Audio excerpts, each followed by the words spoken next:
Hi everyone, Dead Battery here, and thank you for joining me on my channel. So today's video is going to be a repair on a piece of equipment that I see quite often, but it can vary what's wrong with them. So today's video is going to be on a laptop. Now, my coworker's sister's laptop broke, and surprisingly enough, or maybe not, my coworker has the same laptop and the same thing happened to hers a couple months ago, and we fixed it. The laptop I'm talking about is a Lenovo IdeaPad Flex 5, and it was released in 2020. Now, the laptop has a really unique feature, and you can basically fold it all the way, so it kind of makes a tablet instead of just a laptop. And when my coworker brought me hers, the hinges had basically broken, and where they were sitting and broke, it also broke the screen. So we had to replace the whole top half of it. And when she brought me her sister's with the same problem, I was really hoping that we would only have to order the back panel, but it seems like there could be some more things wrong with it. So let's have a look at this Lenovo and hopefully we can fix it. So this is what the Lenovo IdeaPad looks like, and it is slightly taken apart looking because when she brought it to me, some pieces had already fallen off because of where the hinges are sitting. And I'm not too sure how testing goes for laptops or how much they use it before they say this is a good design. And I'm not a designer or a manufacturer, so this is no hit on them. But this one seemed very odd to me. So the back panel is metal, but everywhere else is plastic. The hinges are metal, but where it holds the hinges are plastic, as well as where the screen is held down. And where all of that is just underneath this front area underneath the screen, and there's just a plastic piece that snaps into place over it. So I found the easiest way to work on this is to take the back off and then remove the hinges and the cables from the motherboard. To get the back off, there are 9 screws, and they're just Phillips head, but the 4 at the bottom are a different size because of the angle. They're shorter, so just make sure if you're working on one of these, you keep track of where the screws go. Once the screws are out, you just need to get a pry tool to go around the edge until you hear it snap, and once you run it around the edge, it should all pop off.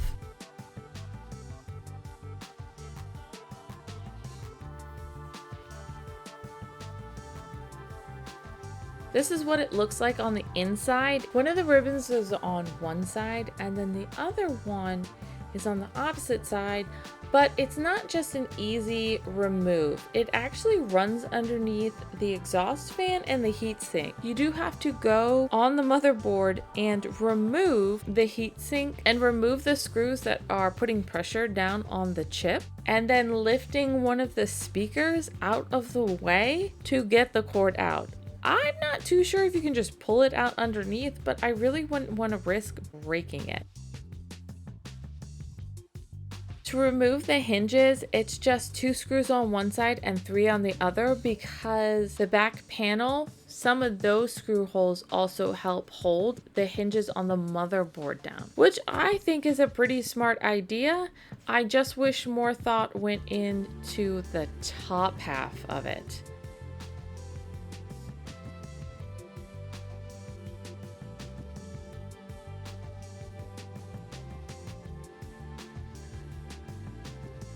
The way this works is the hinges sit underneath the screen, and not just a little bit, but enough that could cause issues. And then where the screen is held down, it's not just taped down to the back panel, but the screw holes for the screen are also the 3rd screw hole for the hinges, which sounds like a great idea if everything wasn't plastic. So I'm really hoping that I don't have to replace everything since the screen is working, but I want to get the screen off the back panel so I can have a look at it. So I'm gently just getting a pry tool under there and then getting one of the credit card plastic pieces up under so that I can get at the screws for the other hinge. And once those are out, then I can continue to go around and release the tape that's holding the screen down, hoping not to break it.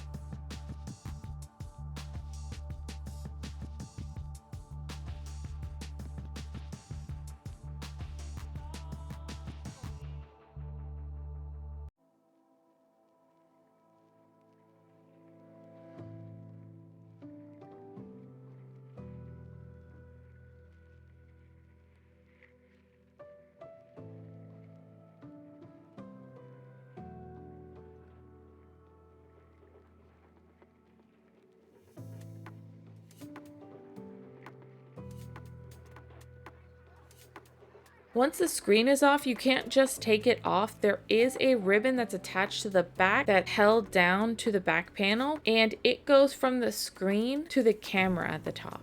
And then there's also a tiny motherboard at the bottom that has 2 ribbons in it. So you just have to remove those as well. You can lift that motherboard off of it, and you do need to, because you need to transfer the camera motherboard and that one over to the new back panel.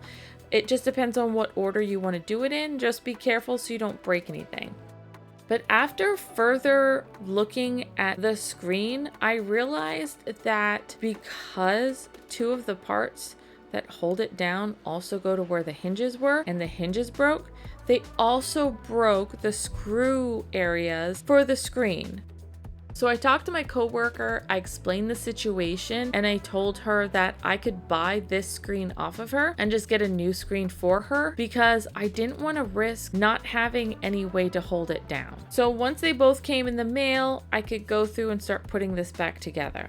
And it's really not that difficult. It's just a lot of things you have to get lined up and put together before you put everything permanently in place. So I had to put the camera motherboard up there, including the part that goes back and forth to cover the camera, and then make sure that tiny motherboard at the bottom was attached. And then transfer over the ribbons, and then get everything lined up and get the hinges down first because the hinges go underneath the screen.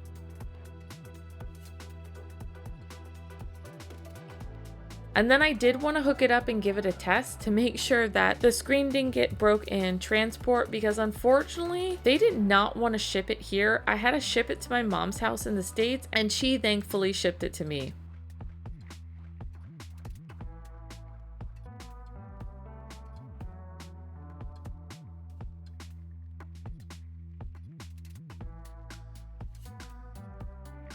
The easiest way I found to do this was to put all the ribbons back in place, get the hinges on, run the cords. They kind of run up underneath the hinge areas, but they don't actually go through anywhere. It's just kind of like an open area where they can sit in. And then lay the keyboard up on it to attach the cables to make sure that they were the correct length or area where they were sitting at. Make sure the length of where everything at was correct. Once they were there, then I had to kind of angle the screen back a little bit. It did seem to catch on the top part of the back panel, and maybe that's there to help hold the screen in place, but it still seemed kind of sketchy just to have that only holding it down.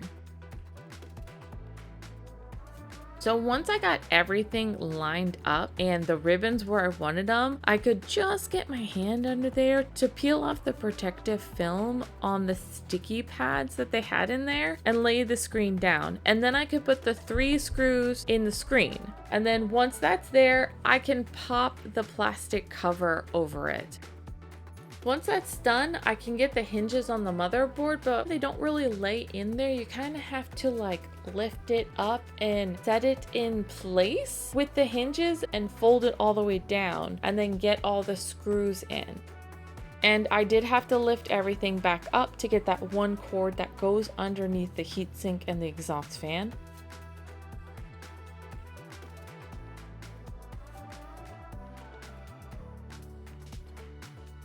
And now I can plug it in and turn it on and give it a test.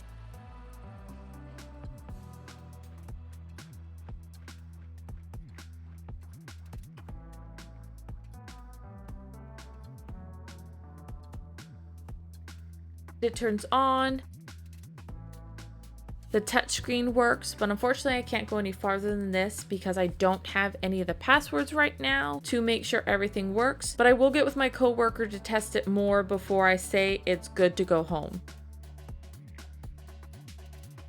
So I'm really glad that we got it fixed, but I'm just really disappointed in where it broke and how it broke. This laptop's from 2020 and I don't consider it old, but I guess in the electronic world, it's considered old. And they got them at the same time and they basically broke within the same year of each other. So I find that odd and also disappointing. They definitely bought these with their hard-earned money, hoping that they would last a while. So basically this is the old screen and this is the back panel. And basically how it works is the back panel goes like this and the hinges are right here. This is where one of the hinges was and it's metal, but see all this plastic? This is all that broke. And this side still has all the spots where the screws went in, but this side's plastic on the screen was also broke. This is the one that actual hinge fully broke was connected to, and here's the other one. And then the middle one's got a crack in it, and I'm assuming that's because it was trying to support itself. Basically, it's just held down here, and that's fine, but once the hinge plastic broke, it pushed up against the screen, which broke the screen hinges. So it kind of seems like it's a fault with it, obviously, because both of theirs went. I really don't think they're using them heavy. I know they're basically using them for watching movies and chatting with each other. So in the end, we got it fixed, we got it working, but we had to buy all the components again just for a little plastic piece that broke. And it's not something I think I could make a piece for or get just that piece and fix it. I honestly wouldn't know how to even get it back into place if I could make new screw holes for it. Let me know in the comments which way you would have gone. If you would have just put the screen back with one spot for it to be held down to with a screw and just left the hinges like they were, or would you have bought the back panel and the screen like I had to do? Also, let me know if you own one of these, if you've had the same issue and what you did to fix it, or if you got rid of it. I think this is an interesting thing with this laptop, just because something would break that's still considered new to a lot of people, but in the electronic world is just considered old. And if it breaks, hey, they can buy a new one. I'm really glad that I got it fixed. It's just a bummer that it broke in the first place. As always, if you like this video, please like and subscribe, share with your friends, and I'll see you again in 2 weeks. Bye!